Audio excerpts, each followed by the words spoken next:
Hindi man niya kukunin bukas. Hindi man niya kukunin next month. Pero one day, sasabihin ko sa'yo, lahat yan mawawala. Lalo na pag hindi mo pinaghirapan. No, no, no. Hindi yan makwan. Hindi yan magandang gawain.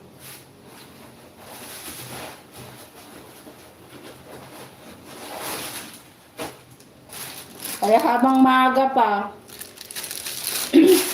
habang maaga pa, pagsabihin mo na yung sarili mo na ang mga ginagawa mo hindi maganda.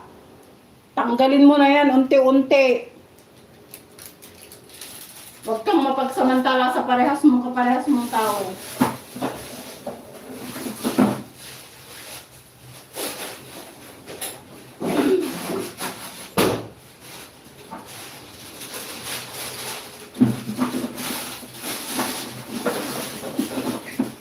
Mapagsamantalang tao, hindi aangat yan.